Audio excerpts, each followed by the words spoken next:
Okay. Ayun na siya. Hindi ko na na-vlog yung paano siya ginagawa. Kasi, yung struggle is real. Struggle is real. Oo. Hindi gumagana sa akin ng anesthesia. Kaya, yan na siya ngayon. Mamaya ang big reveal. Rose is not landing any return. She's not landing her own paychecks. She's trying now.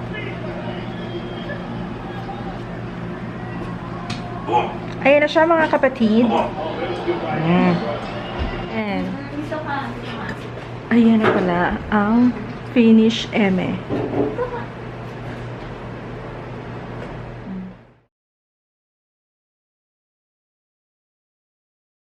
Discuss about microblading. I'm here with my friend Leslie. Hello. And her baby Riley. Hello! Ayan, so di-discuss ni Les kung ano ba yung what is microblading. Kasi anong-ano na to parang masyadong in demand to ngayon sa market. So baka yung mga tao nagtatanong talaga sila, ano ba talaga yun? Or baka may mga misconceptions sila about microblading na hindi rin alam ng ibang tao. Yes. So, basta nagpagawalan kayo, oo, yun na yun. baka kala nyo yun na yun. Diba? So, you have to be ready din with certain things din bago ang lahat. So, si Les is a fibrow artist. Yes. Yan. So, di-discuss niya ngayon paano ba nag-work ang microblading. Okay. So, not microblading is the same. Number one, you have to first see the history or yung background ng artist nyo. Yung gagawa. Okay? Because, isipin nyo, gagawan kayo sa face. And, mahirap na magkamali yan sa face kasi it's really obvious. It will make or break your face. Diba? Your look, your overall impression sa inyo. So, it's basically doing your research first about the artist. And then, tsaka kayo magpa-microblade. And of course, ito lang yung masasabi ko. Doesn't mean na cheap, it will give you the best result. Kasi, you invest, when you do microblading, if you're an artist, you invest training, time, and it's a skill that is being paid. So, it's a service. Yun. So, number one, as Belle said, I'm a fibrow artist. So, I went through a 6-month rigid training. So, 11 levels of mastery. Each level must be passed with flying colors, and dapat yung high standard ng fibrow or Fee Academy should be met. So, even for example, at least nasa level something ka na, pero hindi pa rin maganda yung gawa mo. As in, repeat until ma-achieve mo yung perfect or yung standard na kailangan mo ma-achieve dun sa level na yun. Ganun siya. So, sometimes you get frustrated kapag ikaw mag-aaral ka. So, what made me go into this is, nagpa-microblading din ako. Okay? Number one is because I had an accident before. So, half nung kilay ko, nung right kilay ko, meron scar dito. So, hindi na siya tumutubo. Tapos, wala na, parang sobrang scars na nung hair. So, kailangan ko araw-araw mag-kilay. So, kapagod. Nakakapagod siya. And when you reach a certain point na parang ayaw mo na, at kung meron ka mang ibang way na masasolve yun, gagawin mo. So, since hindi pa na-invento before yung microblading, gusto kong magpatattoo sana. Pero, yun nga yung alam ko na nag-iiba yung color in time. So, natakot din ako. Tsaka, at the time kasi, fresh pa yung sugat ko. So, bawal pa talaga siyang galawin, like, mag-tattoo. So, yun yung sabi sa akin nung doctor. May kinalaman yun sa skin. Yes, may kinalaman siya sa skin. Sa kilay, yes. Malapit sa kilay. So, anyway, so na-inspire ako dahil nung microblading ako, na-realize ko, parang it's something that I want to do or pursue as a business. Parang gano'n. Kasi, mahilig ako sa kilay, passion ko siya. Yeah, Yun. tsaka nung mag-work kami, pag nakita mo yung kilay niya, on fleek lagi yan. Oo. Pero yung pala, ano lang pala yun, yung sarili lang niyang gawa. Sarili lang niyang, pagkikilay yun. Ako, during that time, wala pa akong pakialam sa kilay ko eh. Wala lang, dead man lang siya. Ako, Pero for napansin me, ko yun sa kanya. ever since an accident, ako, actually, even before ako ma-accident, since nung bata ako, makapal yung kilay ko. As in, unibrow ako. So, isipin niyo, unibrow ako. Ako lang yung gumawa sa sarili ko para pagandahin yung... So, dun siya nag-start. Ako lang talaga gumagawa ng kilay ko. Tapos, nag-evolve din yung kilay ko na naging Drew Barrymore yung kilay ko. One-liner. Ganon. Ay, meron siya niyan sa Facebook niya. Oo. Evolution ng kilay niya, meron. Yes. So, until yun nga, nung aksidente ako, parang dun lang talaga gumaling yung kilay powers ko pag-aayos. Kasi I have to make do of what is available to me, which is the eyebrow, yung pencil. Pencil na ako. Tapos, nag-aral ako. So, after ko mag-aral, syempre, 6 months. Actually, hindi lahat on the dot gumagraduate 6 months. Okay? Pero yun lang yung parang specific time course nung mo. By the time, tapos ka na dapat. Pero not all na-extend pa siya. Depende nga talaga kung gaano ka kagaling. So, luckily, ako naman, I finish on time. Actually, I finished earlier. Mga 4 months pa lang ako or 5 months pa lang ako. Tapos na ako. Pero kasi, since yung course talaga niya, 6 months. So, 6 months kapag graduate talaga. Okay. Parang regular school lang. Miski maaga ka matapos. Kung ano yung graduation date, yan din yung graduation mo. So, anyway, microblading, it's a semi-permanent tattoo. So, ibig sabihin, hindi siya katulad ng regular tattoo na forever na. Tapos, kailangan burahin. Ito, over time, it will fade. So, depende sa skin type nyo, tsaka how is your skin care regimen.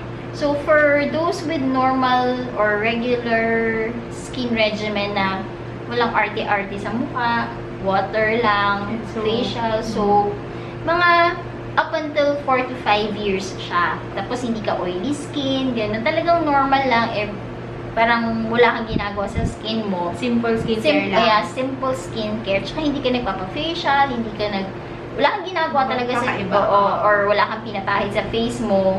Talagang matagal siya. Now, if you're the type na nagpapa-facial once a month, may linalagay na mga beauty creams, ganyan, 2 years. 2 years. Pero kapag you have an oily skin, exceptional talaga, hanggang 18 months lang tinatagal nung pigment sa skin mo. Tapos mag-fade na siya agad. So, I have here how microblading is done. Microblading is usually done, nagsaslice yung 18 nano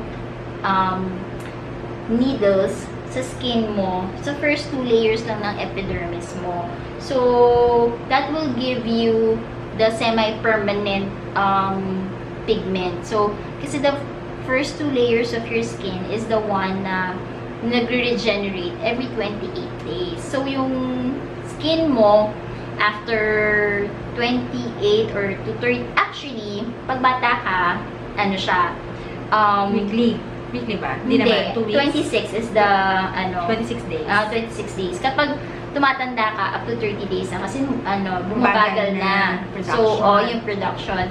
So, since nagre-regenerate siya, umaakyat yung skin mo, tapos, nagbabalat siya, yun. So, until the time na, yung kung saan nag-slice before ng pigment, tumaas na siya, doon na siya mawawala. Yun. Okay? So, yun yung microblading. So, it's a manual process. So, kung microblade kayo using a tattoo machine, it's not microblading talaga. And it will not give you the same stroke or the same result as the real microblading. So, yung microblading was actually invented by the founder of Phi Academy. So, siya yung nag-invento nung nano blades. Actually, ito yun. Ganito siya. So, dapat ganito yung Pakita natin ginagamit. yung tsuba. Tapos, Ginagamit. i-ano natin. Teka, baba ka muna rice. So, wait lang. So, it's actually, ito yung ginamit ko kanina kay Belle. Okay. Ayan. Yan So, siya. yan. So, actually, mukha lang siyang ganun. Pero, individual 18 blades siya na maliliit. Nano blades talaga siya. Yun. So, ito yung sinaslice dun sa skin, the first 2 layers of your epidermis para ipasok yung pigment. So, the strokes are feather-like strokes that will look like your eyebrow hair. So, eventually, pag nakita yon, parang mukhang ano siya, natural hair. Pero actually, ano lang siya, tattoo lang. siya, Oo, parang tattoo ink. lang siya. So, Strokes lang. the process is, number 1, as an artist, I make sure that I know the skin history of my client. So, why is it important? Because there are certain diseases or certain skin condition na hindi pwedeng gawin microblading prior to the treatment. Tama ba? Sino yun? Anong klaseng skin yung may... So, like for pwede? example, if your skin is, you have, Skin asthma. hindi, may dermatitis ka, Okay. may acne ka, o kaya naman, nag-dermapeel ka, Okay. or basta 2 days or 3 days before kang mag-treatment, bawal yung mga, basta galing ka ng facial, may ginawa ka sa skin mo, Okay. nagpa-peeling ka, nagpa-facial ka, or whatever, bawal yun. Bakit siya bawal? Kasi, yung skin mo, kaka-regenerate lang niya. So, medyo, sensitive pa yung skin mo, and it may cause, reaction dun sa, Oo, kasi nga naman, kinikat ka kasi ng maliliit eh. Yes. So, kung medyo Yun. ano na siya, kumbaga sa para ka nang na-scrub ka na, Oo. may layer ng skin medyo, mo na-scrub na. medyo yung skin mo nun eh. Kailangan kasi yung natural, yung normal yung Condition ng skin mo pag ina-microblading ka. So, and then second, bawal din yung mga nagpapatan yung mga laser. So, kunyari, kung nagpapa-laser ka, yung Ay, yung tan na inaano lang, pinapahid lang. O yung dapat yung sun Yung made na tan. or basta direct sunlight, Okay. or galing ka ng beach, tapos na nagka-suntan ka, tapos nagka-burn ka, bawal din yun, ganon. Tapos at the same time, Kasi magbabakbak pa yun. yes, eh. exactly. Okay, sa mga So, ka-apekto. not until basta you have a normal skin na uli, tsaka lang pwede magpa-microblade. Okay. Pero apart from that, kung meron ka mga skin condition, rosacea, acne, or biglang tinubuan ka ng whatever sa kilay mo. Basta yun. Basta dun lang sa area ng kilay mo. Kung for example, may acne ka naman talaga sa mukha mo, pero yung kilay mo, wala naman, pwede ka magpa-microblade. Okay, yun. Okay. Yun. So, basta wag lang inflamed yung skin, may Oo, irritation yun. sa skin, Yes. or open yung... Basta sa skin. within the eyebrow The kilay area. area, yeah. Oo, yun yung bawal. Tapos, kapag may sakit ka, like for example, may diabetes ka, or autoimmune disease, or any na nakakahawa, like hepatitis, HIV, yung diabetes, tsaka yung may high blood pressure ka, you need doctor's consent or permission to undergo such treatment. And then, of course, yung mga hepatitis, may mga nakakahawa. Bawal talaga siya. Kasi, syempre, it involves The needles eh. needles and stuff. Although, lahat naman ng ginagamit ng mga febrile artists are disposable. So, safe naman siya. Pero, syempre, yung makahawa. Yeah. Yun. So, anyway, so this is the form that I usually have my clients sign. Yes, nag-sign din ako dyan. Yeah, so it has all the details, personal details of the client health condition questionnaire. So, especially if you have allergies, ganyan. And then at the same time, yung mga, it affects also kapag, for example, you're taking vitamins, hormonal supplements, or whatever. Kasi, it will affect the pigments, the pigment in the skin. Yun. Not a solution to your bad or old tattoo. Kasi, your old tattoo is a permanent one. So, it has to be removed. Kasi, miski i-microblade kayo, may empower pa rin yung old tattoo nyo, yung microbladed na skin nyo. So, hindi siya lilitaw. So, not unless, for example, brown din yung color. Pero kasi diba usually, Nag-green? green na. Green na yung mga old, diba yung color, or pink, or what, gray. So, hindi magiging maganda talaga siya. So, you need to have it removed first. So, usually, I get a lot of inquiries online, Facebook or Instagram, about mga may old tattoo na, permanent tattoo. And I politely decline them kasi nga, I don't do removal yet. So, sinasabi ko sa kanila na I can't do your microblading. Kasi yung iba, nag-inquire sila, nag-o-okay. So, hindi ko alam kung bakit naghahanap pa sila ng iba. Diba? So, ganoon pa lang, pag yung iba, tumatanggap, tapos, oo, diba, parang, you have to be aware na parang, baka it will not give you the best microbladed eyebrow. So, advice ko lang is, make sure that, you have to remove first before you do your microblading. Para you can see the best results. Kaso matagal ba yun? It will take a lot of sessions for removal of tattoo. So usually mga 4 sessions. My teacher, she does removal of tattoos, or the one who taught me microblading sa academy. Master. Actually, she's the only master. For sure, kilala niyo siya, si Ron Peña. So, siya yung master craft master dito sa Philippines ang T-brows. She also removes tattoo. So, may mga ginagawa siya na din for microblading. I-remove na muna niya yung tattoo. So, depende kung gaano ka itim or yung kulay. Pag green, 4 sessions.